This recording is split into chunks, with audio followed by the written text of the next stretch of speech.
कांग्रेस तो जज्बात पर तो कभी खुद के हालात पर रोना आया, बात निकली तो हर एक बात पर रोना आया, तो कांग्रेस पार्टी सदैव रोती रही। अब कांग्रेस पार्टी की आंखों में वो मोदिया बिंद हो गया है, मध्य प्रदेश में मोहन बिंद हो गया है, क्योंकि डॉक्टर मोहन यादव जी मुख्यमंत्री जी ने जो कार्य किए हैं, वो जो तीव्रता है, जो गति है, जो वेग है, जो संवेग है, जो प्रक्षेप है, जो स्कोप है, जो स्पीड है, जो स्केल है, जो वेग है, वो अतुलनीय है। और आप देखिए 2.5 वर्ष का उनका शासनकाल है, 2.5 वर्ष में ही उन्होंने जो, अगर आप सिंचाई की बात करें, क्योंकि जल आपूर्ति, जल गंगा संवर्धन अभियान भी अभी उनके द्वारा संपन्न किया गया है, कल ही उसका समापन हुआ। भारतीय जनता पार्टी जब से मध्य प्रदेश में शासन में आया तब से मध्य प्रदेश का उत्तरोत्तर विकास हुआ। डॉक्टर मोहन यादव जी निरंतर विकास के आयाम को छू रहे हैं। सबसे सर, क्या नाम है आपका? मेरा नाम अनिल महेश्वरी है। अनिल महेश्वरी। महेश्वरी जी, क्या देखते हैं जब से मध्य प्रदेश में डॉक्टर मोहन यादव बतौर मुख्यमंत्री बने हैं, विकास की मात्रा ज्यादा है या भ्रष्टाचार? भारतीय जनता पार्टी जब से मध्य प्रदेश में शासन में आया तब से मध्य प्रदेश का उत्तरोत्तर विकास हुआ। डॉक्टर मोहन यादव जी निरंतर विकास के आयाम को छू रहे हैं। उनके नेतृत्व में धर्मस्व विभाग उज्जैन शहर के अंदर अभी हर वर्ष 12 वर्ष में हमारे यहाँ सिंहस्थ पर्व लगता है, जिसमें लाखों लाख दुनिया भर के लोग आते हैं। और संयोग से हमारे शासन काल में ही वो हर बार लगता है। और मोहन यादव जी ने जो विकास उज्जैन का किया है, उज्जैन का विकास 2028 में दिखाई देगा। अभी तो ये सावन के अंधे हैं, इनको धुंध में सब कुछ हरा लोचे खाएं। 18 महीने की सरकार हम सब ने देखी है, किस प्रकार से ट्रांसफर उद्योग खुल गया था मध्य प्रदेश में, किस प्रकार से भ्रष्टाचार के आयाम छू लिए गए थे, ये सब हमें पता है। और मध्य प्रदेश की जनता भी जानती है। यदि हमारी सरकारें भ्रष्ट होती तो लगातार 20 वर्षों से हम मध्य प्रदेश में काबिज नहीं होते। देश के यशस्वी प्रधानमंत्री जी तीसरी बार देश में सरकार नहीं बनाते। कांग्रेस भ्रष्टाचार की बात करती है तो यूरिया घोटाले की बात क्यों नहीं करती है? हवाला कांड की बात क्यों नहीं करती है? कोयला घोटाले की बात क्यों नहीं करती है? 2G स्पेक्ट्रम की बात क्यों नहीं करती है? कांग्रेस के पास भ्रष्टाचार की एक लिस्ट है जो उन्होंने पूरे जीवन देश भर में किया है, और उन्होंने भ्रष्टाचार का नंगा नाच नाचा है, उसको देश की जनता अच्छे से जानती है। भाई, कांग्रेस में जब दिग्विजय सिंह का शासन था और अब जब बीजेपी में पहले शिवराज सिंह चौहान जी और अब डॉक्टर मोहन यादव जी, इन दोनों का जो शासन चल रहा है, इसमें क्या अंतर देखते हैं? क्योंकि आपने कांग्रेस का भी शासन देखा है और अब आप बीजेपी का शासन देख रहे हैं। दिग्विजय सिंह जी और भारतीय जनता पार्टी की सत्ता का कंपैरिजन ही कैसे हो सकता है भैया? सड़कों के हाल बेहाल थे, लाइट थी नहीं, नल जल की व्यवस्थाएं थी नहीं, लोगों को शुद्ध जल पेयजल उपलब्ध हो नहीं पा रहा था। आज सड़कें ऐसी है कि आप निकल जाएं तो पेट का पानी नहीं हिलता। पहले सड़कें ऐसी थी, ऐसा लगता था जैसे नाव डोल रही है सड़कों पर। बिजली का पता नहीं चलता था कब आई कब चली गई। तो सब लोगों ने देखा है। अब आप तो मेरे ख्याल से जब दिग्विजय सिंह जी का शासन होगा तब आपकी 5 साल आयु रही होगी। नहीं, मेरा जन्म भी नहीं हुआ था, मेरा 2004 का जन्म। तो आपके माताजी पिताजी से भी आप उस विषय में चर्चा कर सकते हैं। भोपाल जैसे शहर में 2 घंटे लाइट नहीं मिलती थी। यहाँ जनरेटर रख लिए थे लोगों ने होटलों में। और अब जाके शहर में गाँव में पूछिए लोगों से, अब तो जरा से लोड शेडिंग में लोग सड़कों पे आ जाते हैं और लाइट नहीं है। आपके प्रबंधन की व्यवस्थाएं ठीक नहीं थी, आपने शिक्षा के स्तर में आपने ठीक काम नहीं किए। हमने देखा है कि नीम के पीछे नीचे और इमली के पेड़ के नीचे स्कूल लगे हैं भैया। हमारे यहाँ सांदीपनी विद्यालय खुल गए, CM राइज विद्यालय खुल गए। एकमात्र विद्यालय होता था जवाहरलाल नेहरू नवोदय विद्यालय, उसमें बड़े इंटरव्यू के बाद विद्यार्थी जाता था, उसमें पूरे गांव के बच्चे भरते थे हमारे जैसे। हमने कन्यादान योजना चलाई है, तो हमने हिंदू लड़की का अगर विवाह किया तो मुस्लिम लड़की का निकाह भी किया है जी। हमने चर्च में जाकर ईसाई बच्चियों का विवाह भी किया है। हमारी सरकारों ने कहीं कोई भेदभाव नहीं किया। हमारे यहाँ प्रधानमंत्री आवास के 4 करोड़ से अधिक आवास बनते हैं। सर्वाधिक गरीब तबका अगर कोई रहा कांग्रेस शासन काल में, तो जिसका वो कह रहे कि एक पक्ष का, आज हमारे शहर में गाँव में 500 कुटियां आई हमारे। तो जिस विधानसभा से मैं आता हूँ, नरसिंहगढ़ विधानसभा मेरा निवास है, कुरावर। नरसिंहगढ़ विधानसभा के 22 से 23 पंचायत मुस्लिम पंचायत हैं। हर गांव में 400-400 आवास आए हैं। उन्होंने तो लाडली बहना योजना का जो पैसा मिलता था महिलाओं के लिए, किन शब्दों का प्रयोग किया पूरा मध्य प्रदेश का महिला समाज जानता और मध्य प्रदेश की जनता जानती है। अभी कुछ दिन पहले उन्होंने कुछ बात कही थी महिलाओं को लेकर, जिस विषय पे मैं बात करना नहीं चाहता। माता बहनें हमारे यहाँ तो ऐसा कहते हैं जहाँ पर स्त्रियों का सम्मान होता है वहाँ देवता विराजते हैं। बिल्कुल, हाँ। हमारे यहाँ तो संस्कृति में महिलाओं का बड़ा स्थान है। हमारे मध्य प्रदेश और देश की सरकार महिला सशक्तिकरण के लिए काम कर रही है। कई सारे जीविका मिशन के काम चल रहे हैं मध्य प्रदेश में। हर क्षेत्र में महिला संवर्धन के काम चल रहे हैं, जैसे स्व सहायता समूह के माध्यम से। कई सारी महिलाएं जो अपने हथकरघा उत्पादों से साबुन है, डिटर्जेंट पाउडर है, टूथपेस्ट है, पापड़ है, नमकीन बड़ी है, इस प्रकार के बहुत सारे प्रोडक्ट है जो ग्रामीण प्रोडक्ट हमें मिलते हैं बाजार में। ये सब महिलाएं बना रही हैं। बड़े बड़े स्तर पर महिलाओं के काम है। अब सरकार ने पूरा सुनिश्चित किया है कि लोगों को रोजगार मिले। जिनको काम करना है उनको काम भी मिल रहा है। अभी प्रधानमंत्री कौशल योजना के तहत कई लोगों को उनको जिस क्षेत्र में उनको ज्ञान है, जैसे विश्वकर्मा योजना के अंतर्गत मुद्रा लोन, उन जातियों को, जो जातियां पिछड़ गई है देश में 70 सालों में, जिनको लाभ नहीं मिला। 55 साल कांग्रेस की सरकार रही। कांग्रेस ने तो कभी सर्वहारा वर्ग का चिंतन ही नहीं किया। उनका तो एक ही काम था कि बस एक वर्ग को सहयोग करना है। समाज की बात तो कभी की नहीं उन्होंने। हमारी सरकार आई तो उन्होंने विश्वकर्मा योजना में उन जातियों को लिया, उन समाजों को लिया जिनका परंपरागत व्यवसाय में उनको महारत हासिल थी।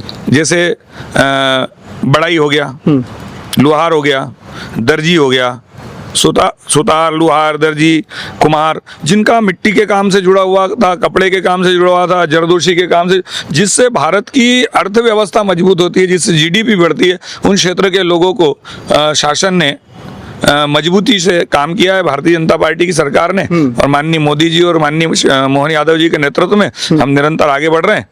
और कांग्रेस के पास तो ऐसी स्थिति है कि कुछ है नहीं। मध्य प्रदेश में विकास हो रहा है, उनको दिख नहीं रहा है। मैंने पहले भी कहा है कि सावन की हरियाली, सावन का वो बुराए हुए लोग हैं, सावन की हरियाली उन्हें दिखते नहीं है, सावन के अंधे लोग हैं। इसलिए अब उनके बारे में क्या बोलें।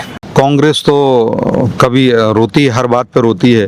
तो कांग्रेस तो रोनी, कभी जज्बात पर तो कभी खुद के हालात पर रोना आया, बात निकली तो हर एक बात पर रोना आया। तो कांग्रेस पार्टी सदैव रोती रही। अब कांग्रेस पार्टी की आंखों में वो मोदिया बिंद हो गया है, मध्य प्रदेश में मोहन बिंद हो गया है। क्योंकि डॉक्टर मोहन यादव जी, मुख्यमंत्री जी ने जो कार्य किए हैं, वो जो तीव्रता है, जो गति है, जो वेग है, जो संवेग है, जो प्रक्षेप है, जो स्कोप है, जो स्पीड है, जो स्केल है, जो वेग है, वह अतुलनीय है। और आप देखिए 2.5 वर्ष का उनका शासनकाल है। 2.5 वर्ष में ही उन्होंने जो, अगर आप सिंचाई की बात करें, क्योंकि जल आपूर्ति, जल गंगा संवर्धन अभियान भी अभी उनके द्वारा संपन्न किया गया है, कल ही उसका समापन हुआ। तो उसमें आप देखिए कि लगभग 11,000 करोड़ रुपए के कार्य किए गए। और उन कार्यों के द्वारा, और जो जल की बात है, तो देखिए चाहे वो Ken Betwa river project, river linking project हो, या फिर PKC Parvati Kali Sindhu Chambal river linking project है, जो कि यशस्वी प्रधानमंत्री श्री नरेंद्र मोदी जी का स्वप्न प्रोजेक्ट रहा है, स्वप्न दृष्टा वो रहे हैं, अटल बिहारी वाजपेयी जी के स्वप्नों को वो साकार करने वाले रहे हैं। तो वो प्रोजेक्ट भी मध्य प्रदेश की भूमि से हो रहे हैं। और टोटल जब कांग्रेस का शासन था तो 7.5 लाख हेक्टेयर के आसपास भूमि सिंचित थी। और 2.5 साल के डॉक्टर मोहन यादव जी के कार्यकाल में ही लगभग जो भूमि है वो 15 लाख हेक्टेयर के आसपास सिंचित हो गई। तो आप सोचिए 2.5 साल में जो काम डॉक्टर मोहन यादव जी ने किया, वो 46-47 साल तक मध्य प्रदेश में कांग्रेस की सरकारें रहीं, वह काम उतना, उससे ज़्यादा दोगुना काम उन्होंने 2.5 साल में कर दिया। और टोटल भारतीय जनता पार्टी के शासनकाल में आज 60 लाख हेक्टेयर भूमि सिंचित हो चुकी है, जो कि 7.5 लाख हेक्टेयर होती थी। और वो भी 7.5 लाख हेक्टेयर को अगर थोड़ा सा और विस्तार में जाएं तो 7.5 लाख हेक्टेयर में पुराने जो राजा महाराजाओं का शासनकाल रहा है, उन्होंने भी तालाब बनवाए, कुएं खुदवाए, बापी बनवाई, बावड़ी बनवाई। और अंग्रेजों का शासन भी रहा, उन्होंने भी बावड़ियाँ बनवाई, तालाब बनवाए, जल संरक्षण के कार्य उन्होंने भी किए। और साथ साथ पुराने राजा महाराजा, मुगलों का शासन ले लो या भोपाल के अंदर नवाबों का शासन था, सबका क्रेडिट कांग्रेस को दिया है। तब 7.5 लाख हेक्टेयर भूमि सिंचित थी। और बीजेपी वहीं उनसे 4 गुना अकेले करके बैठी। हाँ जी 4 गुना के उन्होंने करके करके दिया है, और मैं तो कहूँ कि सेवरल फोल्ड्स उन्होंने करके दिया है। और जिस प्रकार से गणित की भाषा में कहते हैं कि एक्सपोनेंशियल वृद्धि की है, तो विकास में अगर मध्य प्रदेश के आमूलचूल में विकास के रूप में आमूलचूल परिवर्तन करने वाले मुख्यमंत्री डॉक्टर मोहन यादव जी हैं। डॉक्टर मोहन यादव जी ने स्वयं को ही चुनौती माना, उन्होंने अपनी लाइन को बड़ी किया है। जो पूर्ववर्ती भारतीय जनता पार्टी के शासन में मुख्यमंत्री रहे श्री शिवराज सिंह चौहान जी, सुश्री उमा भारती जी और श्रद्धेय श्री बाबूलाल गौर जी, सब ने अतुलनीय कार्य किया, लेकिन डॉक्टर मोहन यादव जी ने अपनी लाइन को और बड़ा कर दिया और अपने स्वयं को ही उन्होंने चुनौती मान के उन्होंने विकास के नए लक्ष्य सिद्ध किए, संकल्प लिए और उन लक्ष्यों को पूरित किया। और जिस प्रकार से देखिए, भारतीय जनता पार्टी के शासनकाल में पहले 4 मेडिकल कॉलेज मध्य प्रदेश में हुआ करते थे, फिर उनकी संख्या 20 हो गई, और अब तो वो 35 मेडिकल कॉलेज लगभग अभी हो रहे हैं, कुछ ओपनिंग होने वाली है। तो आने 2.5 साल में ही लगभग 10 से ज्यादा medical college doctor Mohan Yadav ji के कार्यकाल में शुरू हुए हैं। इसी प्रकार से आयुर्वेद के कॉलेज भी नए 4 थे, तो 4 और आरंभ हो रहे हैं। तो 2.5 साल में 4 आयुर्वेद के विश्वविद्यालय आरंभ हो रहे हैं। तो ये बहुत बड़े कार्य शिक्षा के क्षेत्र में हो रहे हैं। और शिक्षा के क्षेत्र में सांदीपनी, अगर हम प्राथमिक शिक्षा और बाल शिक्षा और प्राइमरी और सेकेंडरी शिक्षा की बात करें, तो उसमें सांदीपनी विद्यालय का जो कॉन्सेप्ट है वो लेके आए। और आज आप देखिए, वो चाहते हैं कि हर बालक जो भगवान कृष्ण की भांति महर्षि गुरु सांदीपनी जी से शिक्षा ले, तो सांदीपनी की तरह गुरुवर उनको शिक्षा दें, और जो छात्र हैं वो है भगवान कृष्ण की भांति उनके अंदर वो स्किल्स आ जाएं। तो ये काम भी कर रहे हैं। और जो बजट है लगभग 50,000 करोड़ रुपए का बजट शिक्षा के क्षेत्र में, कांग्रेस के समय ये बजट हुआ करता था मात्र 2,000 करोड़ का। अब कहाँ 2,000 करोड़ में कितनी शिक्षा देंगे प्रदेश में, और 50,000 करोड़ के आसपास का जो बजट है डॉक्टर मोहन यादव जी ने कर दिया। तो इसीलिए कांग्रेस जो है भयाक्रांत है, कांग्रेस डरी हुई है, और कांग्रेस को पता है कि आने वाले समय में भी 20-25 सालों में मध्य प्रदेश में उनको कोई भविष्य नहीं दिखता। इसीलिए वो जो है उनका वो अपने पथ भ्रष्ट हो चुके हैं, उनका मानसिक संतुलन भी खोया हुआ है, और दूसरी भाषा में कहें कि उनको सन्निपात हुआ है, सन्निपात हो गया डॉक्टर मोहन यादव जी के कार्यों से। जो डॉक्टर मोहन यादव जी ने विकास की जो गंगा बहाई है, विकास की जो नर्मदा मध्य प्रदेश में प्रवाहित कर रहे हैं, जो द्रुत गति से कार्य कर रहे हैं। अब सेफ 2.0 है। सेफ क्लिक 2.0 क्या है? जो डिजिटल साक्षरता की और डिजिटल सेफ्टी की और डिजिटल सिक्योरिटी की और डिजिटल इंडिया का जो मिशन प्रधानमंत्री श्री नरेंद्र मोदी जी ने दिया है, उस मिशन को, उनके सपनों को साकार करते हुए डॉक्टर मोहन यादव जी हैं। और उसके द्वारा भी अनेक लाभ हो रहे हैं। जो डिजिटल लॉसेज हो रहे हैं, जो लोगों को नुकसान हो रहा था, उसका भी उसमें सेफ क्लिक 2.0 के द्वारा भी काम किया जा रहा है। अनेक कार्य किए जा रहे हैं। और जो शिक्षा का क्षेत्र है, और जो आपको मैंने कृषि का क्षेत्र बताया, जैसे कृषक समृद्धि वर्ष है, तो अब उसमें जो वर्ष में जो बजट का प्रावधान किया, लगभग 4.5 लाख करोड़ का बजट है, और उसमें 1.25 लाख करोड़ के आसपास का जो बजट है वो मुख्यमंत्री डॉक्टर मोहन यादव जी ने किसानों के लिए समर्पित किया। तो जो वहाँ पे प्रेस कॉन्फ्रेंस ली और जो बहुत चिल्ला रहे थे, उनके गुब्बारे की हवा निकाली उन्होंने निकाली। उन्होंने कहा कि वो कह रहे मैं मुख्यमंत्री रहा हूँ 2 बार, और ये जो 500 करोड़ रुपए की जो भूमि है वो 1 रुपए में दे दी, ये भी कह रहे थे वो। तो वो मतलब अनर्गल आरोप है। उन्होंने कहा कि कोई घोटाला नहीं हुआ, कोई कुछ नहीं हुआ। तो मुझे लगता है कांग्रेस के नेता ही कह रहे हैं, जो पूर्व मुख्यमंत्री रहे हैं। तो मुझे इस पर सीधी है कि चाहे वो कोई मीडिया संस्थान हो, वो अपनी किसी पूर्वाग्रह से ग्रसित होकर के अपनी रिपोर्ट चला रहे हैं, लेकिन वो सब मिथ्या है, वो असत्य है, भ्रामक है और मिसलीड करने वाला है। मध्य प्रदेश की भगवान रूपी जनता भी ये जानती है कि डॉक्टर मोहन यादव जी जो काम करते हैं वो विधिवत रूप से करते हैं। और उन्होंने पहले भी कहा, जिस प्रकार से 2023 का विधानसभा चुनाव लड़े, तो हर विधायक जो भी प्रत्याशी होते हैं अपना शपथ पत्र देते हैं, उसमें उनके बारे में सारे आय व्यय का, संपत्ति का ब्यौरा होता है, और उन्होंने सारे ब्यौरे दिए और उसमें बताया कि उनकी जो जितनी भूमि थी वो उतनी भूमि आज भी है, उनकी 1 इंच भूमि नहीं बढ़ी है। इसी प्रकार से उनकी जो धर्मपत्नी है, भाभी जी हैं, वो हमारे लिए मात्र स्वरूपा हैं, मात्र शक्ति का प्रतीक हैं। तो आदरणीय भाभी जी की भी जो अकाउंट्स में जो आता है, उसमें भी कोई भूमि नहीं बढ़ी है, ना उन्नति हुई है। और जो कंपनी के ऊपर जो आरोप लगाए जा रहे हैं, उस कंपनी से उन्होंने 2017 में ही उससे परित्याग कर दिया था, उनसे लाभ और हित परित्याग कर दिया था, या कहें दूसरे शब्दों में कि रजिस्ट्रार ऑफ कंपनीज की भाषा में, कि उन्होंने उसमें से डायरेक्टरशिप से त्याग पत्र दे दिया था भाभी जी ने। और तो ये बनता ही नहीं, अनर्गल आरोप है, मिथ्या आरोप है, और कांग्रेस पार्टी तो बोरा गई है। तो इसी कारण से कांग्रेस पार्टी के अंदर ही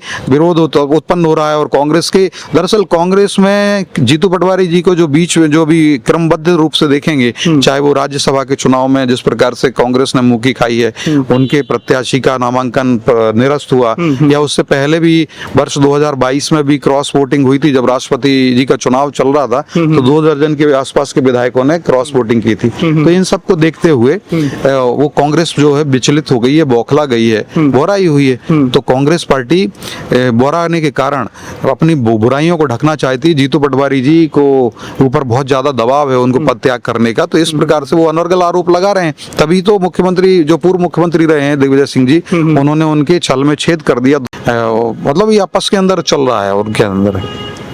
बहुत बहुत धन्यवाद भाई साहब। तो जैसे कि आपने देखा, हमने तमाम मुद्दों पर बात करी। आगे इस रिपोर्ट को लेकर आपका क्या कहना है कमेंट में ज़रूर बताएं, और यूं ही बने रहिए नए अपडेट्स के लिए खबर इंडिया के साथ। जय हिंद।